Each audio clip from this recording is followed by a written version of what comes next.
Saat matanya terbuka, Mary sangat terkejut dan ketakutan. Bayangkan, tangannya terikat. Dengan tubuh yang sudah tidak berbusana, dia melihat Singleton sedang menindihnya dan melecehkannya berulang kali. Hai, selamat datang di channel tadi. Nggak masalah cuma tahu dikit, daripada nggak tahu.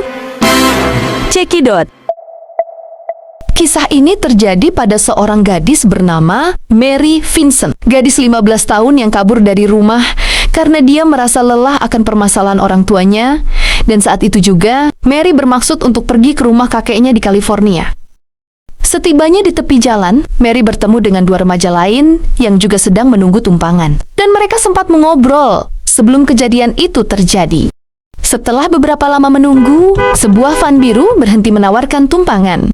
Pengemudi van biru itu pria parubaya bernama Lawrence Singleton. Dia menawarkan tumpangan pada ketiga remaja itu. Namun kedua remaja lain menolak karena gelagat dan penampilannya sangat mencurigakan. Bahkan mereka sempat mencegah dan berbisik pada Mary.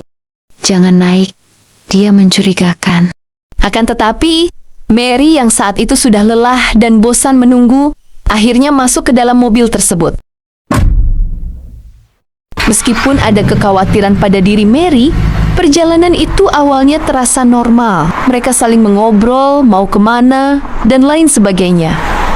Hingga akhirnya, entah karena kelelahan atau lapar, Mary pun tertidur. Sampai saat Mary terbangun, Mary merasa mobil melaju ke arah yang salah. Dan Mary bertanya cemas pada pria itu. Kita harusnya ke Corona, kenapa malah ke utara? Singleton pun menoleh dingin menanggapi pertanyaan itu. Tenang saja, aku tahu jalan pintas. Mary sebenarnya meminta agar Singleton memutar balik mobilnya. Akan tetapi Singleton berhasil meyakinkan dan menepis kekhawatiran Mary dengan menjelaskan bahwa itu adalah kesalahan yang tidak disengaja. Tak lama setelah itu, Singleton menepi dan beralasan kalau dia mau buang air kecil. Sambil menunggu, Mary pun keluar dari mobil untuk meluruskan kakinya. Akan tetapi Mary tiba-tiba diserang dengan ganas. Tanpa peringatan, Singleton menerjangnya dari belakang, menghunus palu godam, dan memukul bagian belakang kepalanya dengan keras, hingga akhirnya Mary terluka dan pingsan.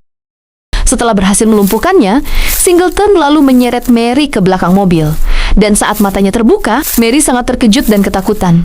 Bayangkan, tangannya terikat. Dengan tubuh yang sudah tidak berbusana, dia melihat Singleton sedang menindihnya dan melecehkannya berulang kali. Mary pun hanya bisa menangis dan memohon. Tolong lepaskan aku. Aku janji, aku tidak akan bilang pada siapa-siapa. Tapi Singleton menjawab dengan entengnya, meskipun Mary sudah memohon-mohon padanya. Kalau aku biarkan kau pergi, kau akan melaporkan aku, dan itu tidak akan terjadi. Singleton bukannya merasa iba, justru pria parubaya itu malah makin beringas dengan nafsu birahi yang sudah tidak terkendali. Dia membawa mobilnya ke arah ngarai terdekat, lalu mencekoki Mary dengan minuman beralkohol sebelum melecehkan Mary untuk kedua kalinya berulang kali. Mary terus memohon untuk melepaskannya, tapi Singleton tidak peduli dan terus menindihnya. Setelah puas melampiaskan nafsunya, Singleton menyeretnya keluar dari mobil ke pinggir jalan. Awalnya, Mary mengira Singleton akan membebaskannya. Namun, Mary justru mengalami satu tindakan yang sangat brutal yang tak terbayangkan olehnya. Kau ingin bebas ya? Baiklah, aku akan membebaskanmu. Tanpa diduga, Singleton sudah menyiapkan kapak kecil atau hatchet dari mobilnya. Lalu, dia mengayunkan hatchetnya itu dan menebas lengan kiri dari bawah siku hingga terputus. Mary, yang saat itu kesakitan sekaligus kaget, refleks memegang siku yang tersisa. Akan tetapi, tanpa belas kasihan Singleton justru kembali menebas tangan kanannya Mary hingga berteriak kesakitan. Namun, jeritan tersebut tidak ada satupun orang yang mendengarnya. Karena memang tempat itu sangatlah sepi dan jarang dilewati.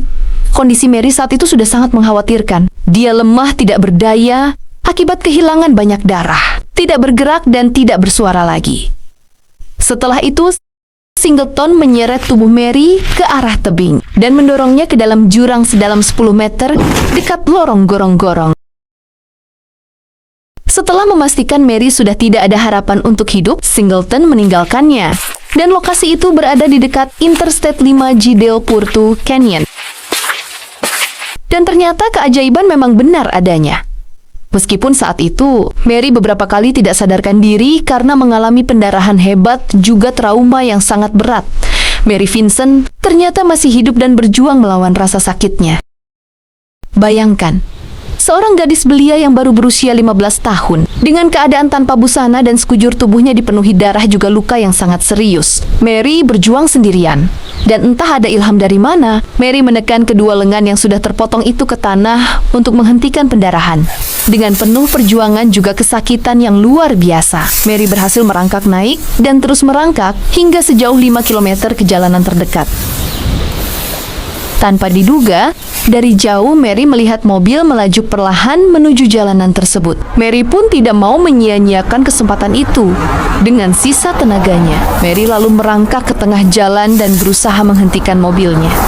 Dan ternyata, pengendara mobil tersebut merupakan sepasang suami istri yang saat itu tengah tersesat. Tolong, aku. Mereka sangat terkejut luar biasa melihat keadaan Mary yang saat itu sudah tidak berbentuk lagi. Bahkan, awalnya mereka ketakutan melihat sosok tubuh penuh dengan darah. Namun setelah memastikan Mary adalah manusia, tanpa pikir panjang mereka segera menolong dan mencari jalan untuk membawa Mary ke rumah sakit terdekat. Sungguh kebetulan, yang bukan kebetulan biasa. Sesampainya di rumah sakit, semua yang ada di sana sangat terkejut melihat keadaan Mary yang sekujur tubuhnya benar-benar berlumur darah. Mereka pun segera melakukan tindakan pertolongan dan merawat Mary. Singkat cerita, keadaan Mary mulai membaik. Di sanalah Mary memberikan deskripsi detail tentang ciri-ciri Singleton kepada pihak berwenang. Karena Mary sangat mengingat detail wajah dan perawakan pelaku. Hingga akhirnya, polisi berhasil membuat sketsa komposit pelakunya dengan sangat akurat dan memudahkan polisi mendapatkan petunjuk penting dalam pencarian. Bahkan, saat ditanyai polisi, ciri-ciri pelaku seperti apa? Dengan bergetar Mary menjawab tegas tanpa ragu.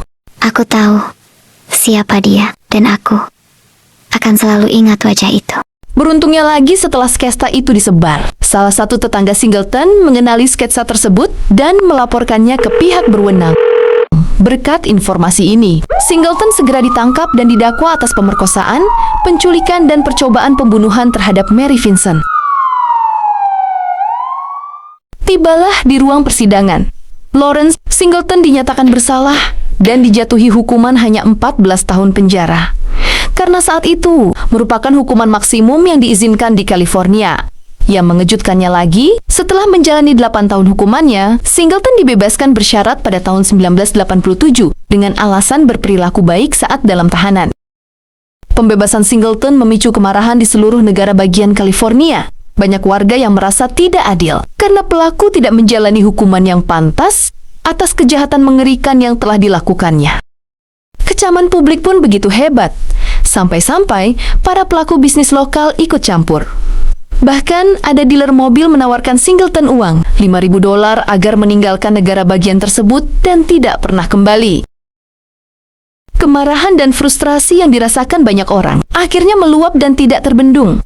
Di mana ketika sebuah bom rakitan meledak di dekat kediaman Singleton sebagai tanda kekecewaan warga.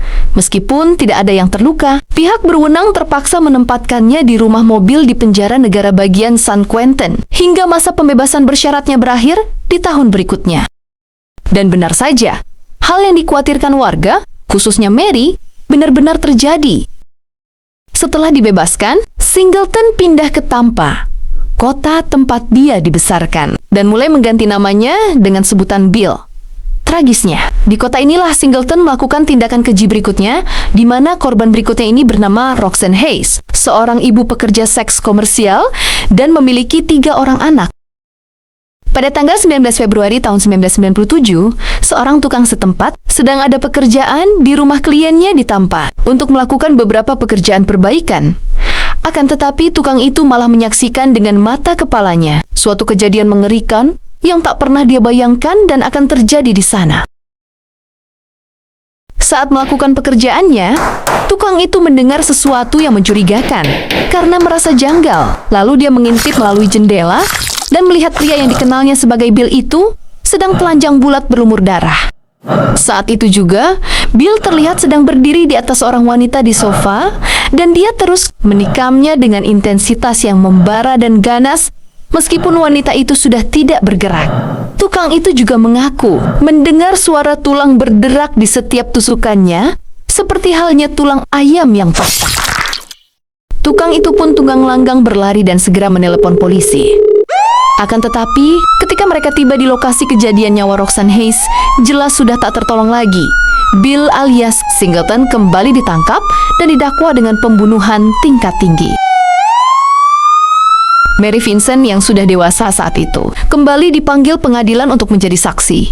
Dan dengan keberanian yang luar biasa, Mary pergi ke Florida untuk melawan Lawrence Singleton agar tindakannya mendapatkan hukuman yang setimpal. Selama persidangan, Mary dengan berani menghadapi orang yang paling dia takuti sekaligus dia benci. Mata Mary terus menatap tajam lelaki tua itu saat Mary mengidentifikasi dan menyampaikan pernyataan yang kuat terhadap tindakan kejam padanya. Dan saat persidangan itu, Mary bersaksi, "Saya diperkosa dan kedua lengan saya dipotong menggunakan kapak dan dia sengaja membiarkan saya mati." Dari sinilah hukum di California pun saat itu mulai berubah. Sang maniak, tua Lawrence Singleton, akhirnya dinyatakan bersalah dan dijatuhi hukuman mati di Florida pada tahun 1998. Namun, tanggal eksekusi tidak pernah ditetapkan hingga pada 28 Desember tahun 2001, di usianya 74 tahun. Lawrence Singleton meninggal dunia di balik jeruji besi di pusat penerimaan Florida Utara Stark karena kanker yang dideritanya.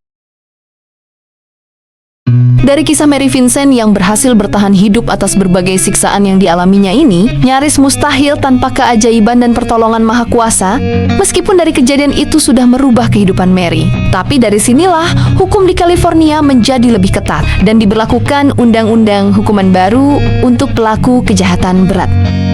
Semoga dari kisah ini kita bisa mengambil hikmahnya sebagai peringatan agar berhati-hati lagi terhadap orang yang tidak kita kenal. Terima kasih sudah mendengarkan kisah ini sampai habis ya. Jangan lupa subscribe dan aktifkan lonceng notifikasinya agar channel ini terus berkembang. See you again di next video. Bye.